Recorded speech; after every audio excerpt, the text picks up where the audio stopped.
Hello everyone, welcome to Saroj Mishra's YouTube channel में। YouTube channel पर आप सभी का बहुत बहुत स्वागत है। नई वैकेंसी नोटिफिकेशन फिर से रिलीज हो गई है। 1100 नंबर ऑफ वैकेंसीज पे ध्यान देंगे। 1100 परमानेंट पोस्ट है। रिटायरमेंट की एज तक आप काम कर सकते हैं।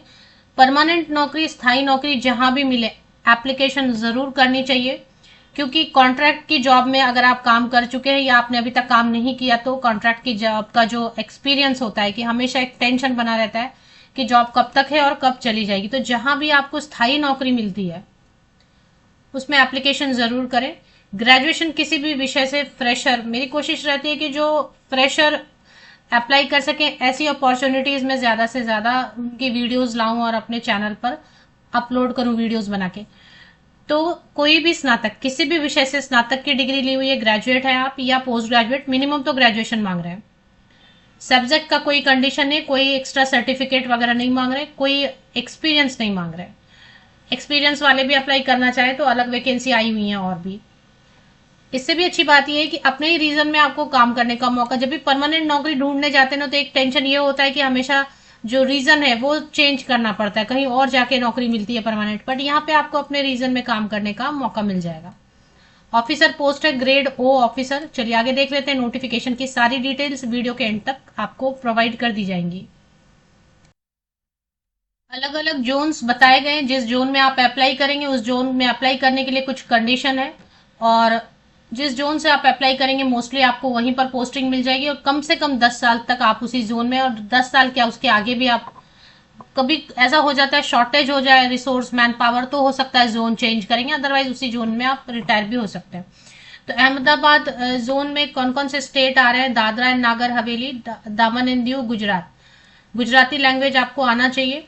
बेंगलुरु कर्नाटका स्टेट या यूनियन टेरिटरी के लिए बेंगलुरु जोन से अप्लाई कर सकते हैं कन्नड़ा लैंग्वेज के साथ में। भोपाल जोन में जो अप्लाई करेंगे, मध्य प्रदेश कवर हो रहा है, उसमें हिंदी लैंग्वेज के साथ आप अप्लाई कर सकते हैं। मतलब आना चाहिए लैंग्वेज, आपको लिखना बोलना पढ़ना आना चाहिए। भुवनेश्वर जोन में छत्तीसगढ़ और उड़ीसा, ये दोनों स्टेट में आपको पोस्टिंग मिलेगी। इसमें से एक जगह पे कहीं पे हिंदी या उड़िया किसी एक लैंग्वेज में आपकी प्रोफिशिएंसी है तो। चंडीगढ़ जोन में पंजाब, चंडीगढ़, हरियाणा, हिमाचल प्रदेश, जम्मू एंड कश्मीर, लद्दाख, ये सारे 1 2 3 4 5 6 6 है स्टेट यूनियन टेरिटरी, जहां जिनमें से कोई एक आपको काम करने के लिए एक जगह आपको पोस्टिंग मिलेगी। पंजाबी, हिंदी या फिर उर्दू, कोई एक सब्जेक्ट आपको अच्छे से आ रहा है, मतलब लैंग्वेज, तो आप अप्लाई कर सकते हैं। चेन्नई जोन के लिए Andaman and Nicobar union territory, Puducherry and Tamil Nadu में से किसी एक जगह आपको पोस्टिंग मिलेगी।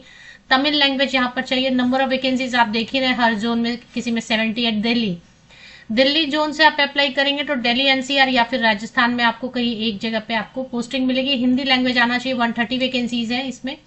गुवाहाटी, किस जोन में आप अप्लाई करें उसके लिए एक छोटा सा कंडीशन इन्होंने रखा है, शर्त रखी है, वो भी मैं आपको रीड करके बता दूंगी, तो वो आप वीडियो को ध्यान से देख लीजिए। गुवाहाटी रीजन में अगर आप जोन में, आप जोन बुला रहे हैं, अगर मैं कभी रीजन बोल दूं तो मतलब आप समझ लेना कि जोन की बात हो रही है। तो गुवाहाटी जोन में जो अप्लाई करेंगे उनको अरुणाचल प्रदेश, आसाम, मणिपुर, मेघालय, मिजोरम, नागालैंड या त्रिपुरा में से कोई भी एक जगह जो है पोस्टिंग मिलेगी। इसमें आसामी, बंगाली, बोडो, मणिपुरी, गारो, खासी, मिजो, कॉर्बोरक लैंग्वेज में से कोई एक लैंग्वेज आपको आना चाहिए। हैदराबाद जोन में जो अप्लाई करेंगे, आंध्र प्रदेश या तेलंगाना में आपको पोस्टिंग मिल सकती है। तेलुगु या उर्दू एक आपको आना चाहिए। कोच्चि में जोन में जो अप्लाई करेंगे, केरला में पोस्टिंग मिलेगी, मलयालम लैंग्वेज आना चाहिए। कोलकाता जोन में जो अप्लाई करेंगे, वेस्ट बंगाल या फिर सिक्किम, बंगाली, नेपाली या फिर हिंदी आपको आना चाहिए। लखनऊ जोन में जो अप्लाई करेंगे, उत्तर प्रदेश या फिर उत्तराखंड में आपको जो है ना पोस्टिंग मिलेगी, हिंदी या फिर उर्दू आना चाहिए। मुंबई जोन के लिए महाराष्ट्र है। नागपुर जोन के लिए भी महाराष्ट्र में ही आपको पोस्टिंग मिलेगी, मराठी आना चाहिए। पटना जोन में जो अप्लाई करेंगे, बिहार या फिर झारखंड में पोस्टिंग मिल सकती है, हिंदी आना चाहिए आपको। पुणे जोन में आप अप्लाई करेंगे उनको फिर से गोवा या महाराष्ट्र में काम करने का मौका मिलेगा, कोंकणी या फिर मराठी। टोटल आप देख रहे हैं, सम टोटल यहाँ पे number of vacancies 1100। Category wise भी वैकेंसी की डिटेल्स दी हुई है, जस्ट इसके नीचे थोड़ा स्क्रॉल करेंगे तो कैटेगरी वाइज जो देखना चाहते हैं कि कौन से जोन में किस कैटेगरी में, यूआर जो है ना, जिनका पेपर रेडी नहीं है, SC category, ST category, OBC, EWS में अगर आप अप्लाई करना चाहते हैं तो फिर आपके पास सर्टिफिकेट रेडी होना चाहिए। आई थिंक सर्टिफिकेट का फॉर्मेट दिया होता है तो वो चेक कीजिए अगर फॉर्मेट रेडी है या रेडी हो सकता है, नहीं तो फिर यूआर में अप्लाई करना होगा। यूआर मतलब अनारक्षित जनरल, इसमें कोई भी अप्लाई कर सकते हैं। चलिए अभी देख लेते हैं। आईडीबीआई बैंक की तरफ से ग्रेड ओ, अभी इसको ऑफिसर ग्रेड ओ भी बुला रहे हैं, नहीं तो फिर जूनियर असिस्टेंट मैनेजर, और नहीं तो ऑफिसर ग्रेड ओ की पोस्ट भी इसको बुलाते हैं। अगर क्योंकि बैंक है तो बैंक में ऑफिसर जल्दी वर्ड यूज नहीं करते हैं, बट ये एक्चुअली ऑफिसर ग्रेड ओ आपको लिखा हुआ भी मिलेगा, इसी पीडीएफ में कहीं पे आपको ऑफिसर वर्ड भी मिलेगा। ये देखें लिखा है ना, ग्रेड ओ ऑफिसर्स। तो बैंक में जल्दी ऑफिसर वर्ड यूज नहीं करते, मैनेजर ही यूज करते हैं, इसलिए मैनेजर बुला रहे हैं, otherwise this is grade O officers post. तो प्रमोशन वगैरह सब मिलेगा नेक्स्ट कैडर में, जैसे असिस्टेंट मैनेजर के बाद 3 साल के बाद फिर जो है ग्रेड ए ऑफिसर बनाएंगे। अभी ग्रेड ओ ऑफिसर है तो ग्रेड ए ऑफिसर में आपको प्रमोट करेंगे, तो प्रमोशंस वगैरह भी टाइमली मिला करेगा 3-3 साल के बाद में। कुछ एग्जाम्स वगैरह भी पेपर शायद पास करने होते होंगे। तो फिलहाल आपको ग्रेड ओ ऑफिसर पोस्ट या जूनियर असिस्टेंट मैनेजर या जेएएम का एडवर्टीजमेंट नंबर 7/2025-26 बता रहे हैं ये। और इसमें ये 25-26 लिखा है, बट ये 2026-27 में एडवर्टीजमेंट जारी हुई, 2026 में जारी हुई एडवर्टीजमेंट। और इसकी डेट वगैरह आप चेक करेंगे। अगर कैटेगरी वाइज आपको चेक करना है तो पेज नंबर 2 पे आप चेक कर सकते हैं। इसमें एप्लीकेशन करने के लिए एलिजिबिलिटी क्राइटेरिया क्या रखा गया है, candidate must fulfil the minimum eligibility criteria specified by bank for the post. Please note that the eligibility criteria specified herein are the basic criteria for applying for the post. Candidate must necessarily indicate the relevant detail, produce relevant document with respect to the category, nationality, age, educational qualification, language proficiency, domicile, physical disability. ये सब आपको provide करना है, upload करना है। अच्छा, इसमें जो मिनिमम क्वालिफिकेशन मांग रहे हैं वो है बैचलर्स डिग्री, स्नातक की डिग्री होनी चाहिए। अब स्नातक की डिग्री बहुत सारी होती है, बीए, बीएससी, बीकॉम तो नॉर्मल ऐसे बेसिक करते हैं, इसके बाद और भी है, बीएससी आईटी वगैरह भी करते हैं, बीसीए करते हैं, बीएमएम, बीएमएस और कई सारे मल्टीपल कोर्सेज है, मास कम्युनिकेशन वाले, म्यूजिक, सभी, मतलब कोई भी सब्जेक्ट है, सब्जेक्ट का कोई कंडीशन ही नहीं है, किसी भी विषय से स्नातक की डिग्री कर ली है 60% या अबव मार्क्स के साथ। जनरल, ईडब्ल्यूएस या ओबीसी कैटेगरी के कैंडिडेट के लिए 60% या अधिक अंक होना चाहिए स्नातक की डिग्री में। अगर आप एससी एसटी पीडब्ल्यूडी कैंडिडेट हैं तो 55% 55% या अबव मार्क्स के साथ भी आवेदन कर सकते हैं। Passing only at diploma course will not be consider. अगर किसी ने डिप्लोमा सिर्फ किया हुआ है तो वो मान्य नहीं होगा। स्नातक की डिग्री लिख दिया है मतलब स्नातक होना चाहिए, डिप्लोमा के बेसिस पे आप आवेदन नहीं कर सकते हैं। मिनिमम एज जो है 20 ईयर्स होना चाहिए एंड अपर एज लिमिट रखी गई है 25 ईयर्स। एज की कैलकुल ये अनरिजर्व कैटेगरी में जो अप्लाई करेंगे यूआर वाली सीट पे उनके लिए, अगर आप रिजर्व कैटेगरी से, आरक्षित वर्ग से हैं तो एज में रिलैक्सेशन मिलेगी, वो भी डिस्कस करेंगे। 1 मार्च 2026 को कट ऑफ डेट लेके एज की कैलकुलेशन करेंगे। Must have been born not earlier than March 2, 2001 and not later than March 1, 2006। तो ये एज की जो डेट कैलकुलेट करने में बॉर्डर लाइन पे आते हैं या आपको थोड़ी प्रॉब्लम होती है, कभी कभी कैलकुलेशन में समझ में नहीं आ रहा होता है, तो इन्होंने 2 डेट रेफरेंस के लिए दिया हुआ है। इन दोनों डेट के बीच में या इन दोनों डेट पर अगर डेट ऑफ बर्थ है तो आप आवेदन कर सकते हैं। अगर परसेंटेज से आपने पास किया, प्रतिशत अंकों से, तो ठीक है, नहीं तो इक्विवेलेंट सीजीपीए ग्रेड से अगर पास किया तो सीजीपीए के हिसाब से होना चाहिए। अब ये बोल रहे हैं कि राउंड ऑफ नहीं करना है आपको, जैसे कि होता ना हम 59.9 को लिख देते हैं 60, है ना, 59.9 को हम लिख देते हैं 60, वैसा नहीं करना है। जो मार्क्स है उतना ही लिखना है। अगर 60% से 59.99% भी है अगर, एंड इट्स नॉट 60%, तो ये 60% नहीं मानेंगे उसको, एकदम एग्जैक्ट 60% या अबव होना चाहिए। और जहां पे 55% मांगा है वहां पे एग्जैक्ट 55% या अबव होना चाहिए। ऐसा नहीं कि 54.99 है तो चलो अप्रोक्सीमेटली 55% है तो अप्लाई कर देते हैं। ऐसे में आपका टाइम और आपका जो टाइम है और जो फीस है वो वेस्ट हो जाएगा, एफर्ट वेस्ट हो जाएगा, क्योंकि वो आपको कंसिडर नहीं करेंगे बाद में। इस बात का ध्यान रखना है, एग्जैक्ट बोला है इतना होना ही चाहिए। तो कैलकुलेशन ऑफ परसेंटेज ध्यान से करिए, या सीजीपीए सिस्टम से पास किया तो इक्विवेलेंट सीजीपीए होना चाहिए। इसके बाद कट ऑफ डेट जो एलिजिबिलिटी क्राइटेरिया, चाहे ग्रेजुएशन पास हो चुका होना चाहिए इस डेट पर, या जो भी एज की कैल सभी चीजों के लिए 1 मार्च 2026 इस डेट तक आपका स्नातक का डिग्री हो चुका है, ऐसा कोई वैलिड प्रूफ आपके पास होना चाहिए। एडवर्टीजमेंट 6 मार्च को आया।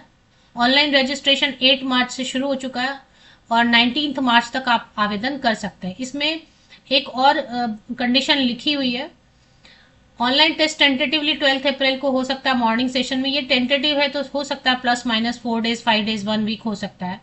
तो बेसिकली 8 मार्च से लेके 19 मार्च बहुत कम समय, सिर्फ 10-11 दिन का ही टाइम है आपके पास।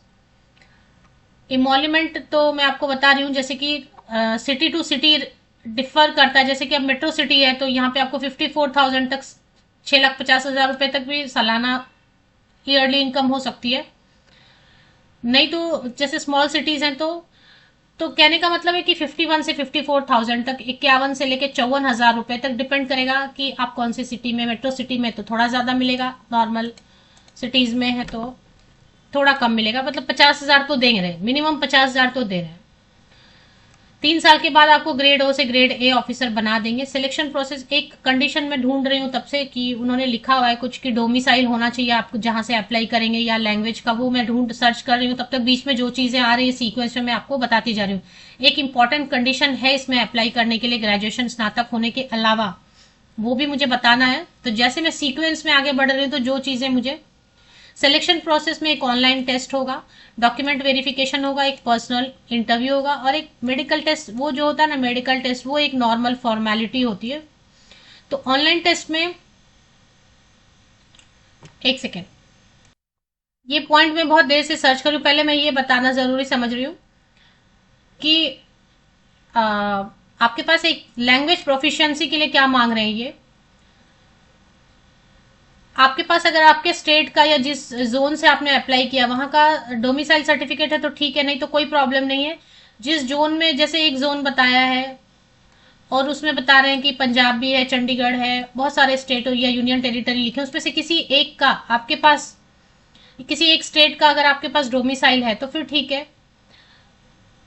नहीं तो फिर 10th या 12th आपने वहां से पढ़ाई की हुई है, उसका प्रूफ है, मार्कशीट या पासिंग सर्टिफिकेट कुछ है, 10वीं या 12वीं आपने जिस जोन से अप्लाई किया, उस जोन में जितने भी स्टेट या यूनियन टेरिटरी कवर हो रहे हैं उसमें से किसी एक से आपने 10वीं या 12वीं पढ़ा है, प्रूफ है आपके पास, क्योंकि आप पास किए तो स्कूल का नाम लिखा होता है, एड्रेस लिखा होता है, उसमें लिखा होता है ना कि चंडीगढ़ है या फिर महाराष्ट्र गोवा है, तो वो लिखा हुआ है तो फिर ठीक है, उतना काफी है उस जोन में अप्लाई करने के लिए।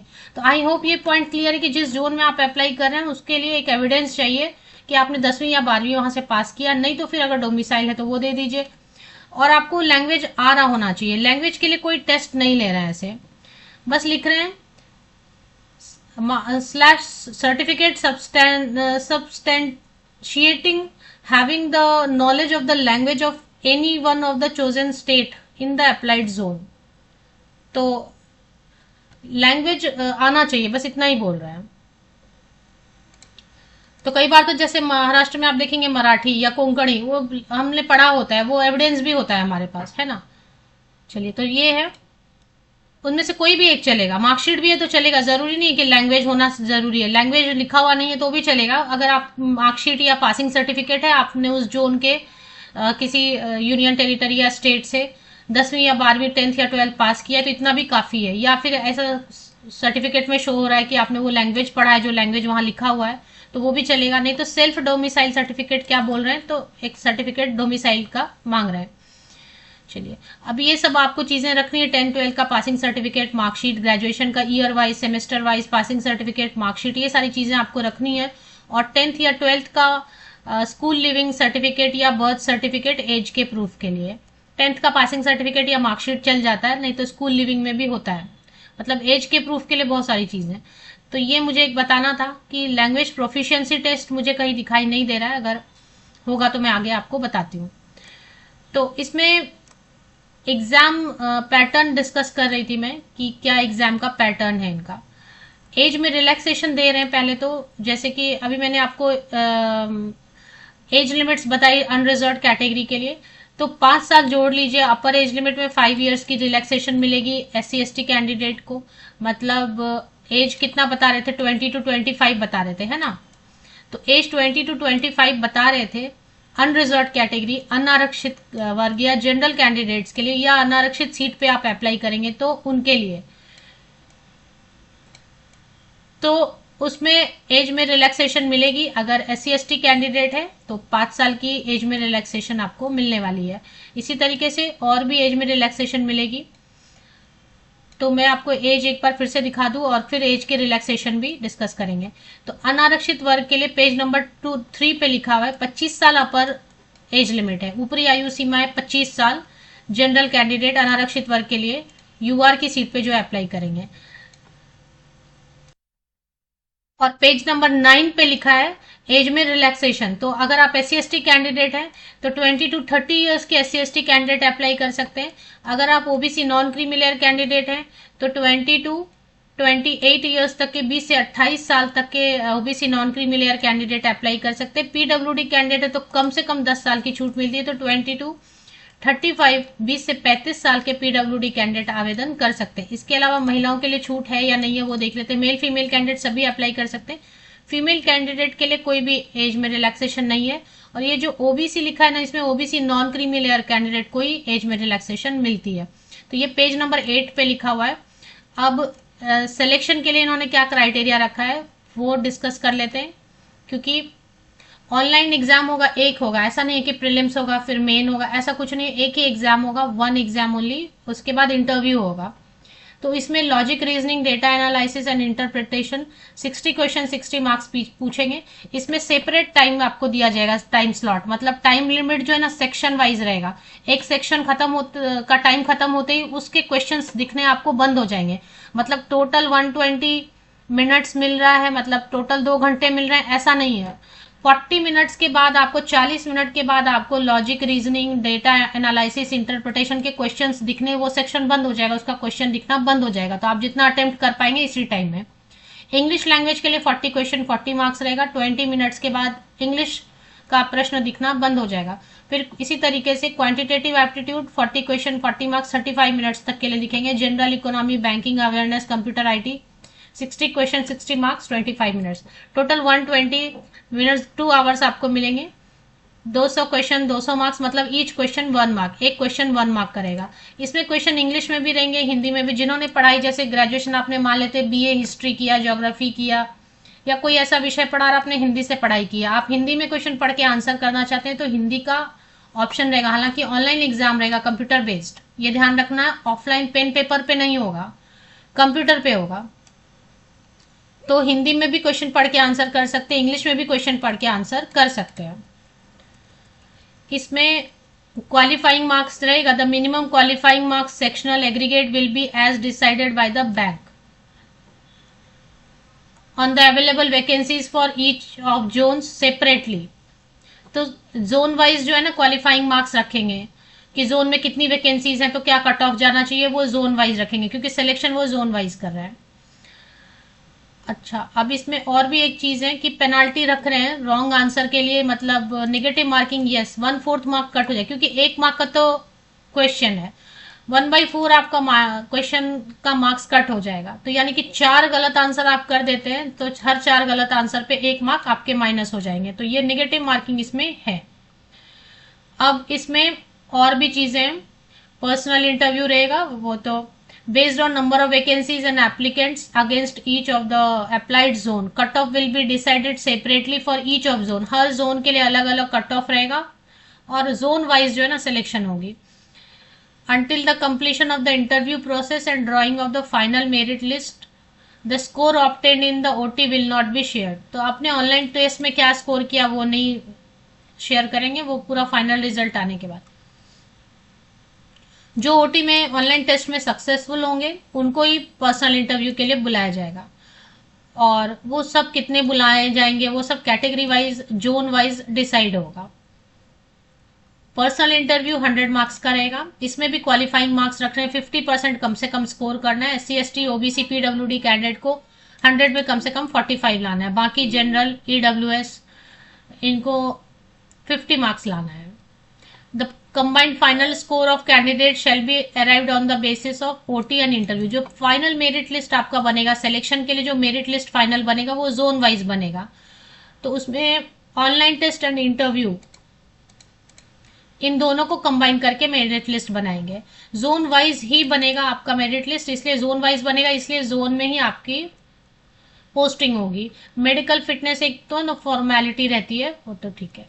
तो आईडीबीआई बैंक के ऑफिशियल वेबसाइट पे एक बार चलते हैं। आईडीबीआई बैंक का ऑफिशियल वेबसाइट आप गूगल करिए, विकिपीडिया करिए, या मेरे इसी यूट्यूब वीडियो के डिस्क्रिप्शन बॉक्स को चेक कीजिए, नीचे तक स्क्रॉल डाउन करके आपको एक लिंक मिलेगी idbi.bank.in। इस पे चले आते हैं और यहीं पे कहीं पे सर्च करते हैं कि करियर सेक्शन कहाँ पे है। तो नीचे थोड़ा स्क्रॉल डाउन करते हैं, क्योंकि लिंक करियर सेक्शन तो लोकेट होना चाहिए। तो धीरे धीरे मैं नीचे स्क्रॉल कर रही हूँ। करियर सेक्शन पे ध्यान रखना, जैसे करियर सेक्शन दिखेगा तो स्टॉप करेंगे। अदर लिंक्स में करियर दिखाई दे रहा है, यहाँ पे देखें अदर लिंक्स में अदर लिंक का ऑप्शन आया क्या आपके पास, उसमें करियर दिखाई दे रहा है, एक बार क्लिक कर लेते हैं।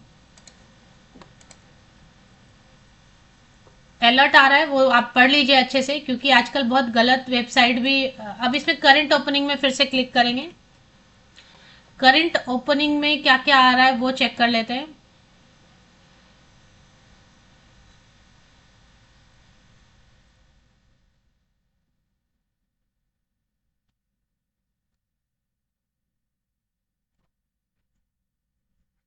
करंट ओपनिंग में एक बार क्लिक कर लेते हैं, फिर से अलर्ट आया दोबारा। अब यहाँ पे देखिए दो एडवर्टीजमेंट है, इसमें ये वाला जो है ना, ये वाला नहीं चेक करना। ये अगर आपके पास एक्सपीरियंस है ऑलरेडी तो ये चेक कीजिए। मैंने अभी आपको जो पढ़ के सुनाया वो जूनियर असिस्टेंट मैनेजर का पूरा रीड करके आपको बताया।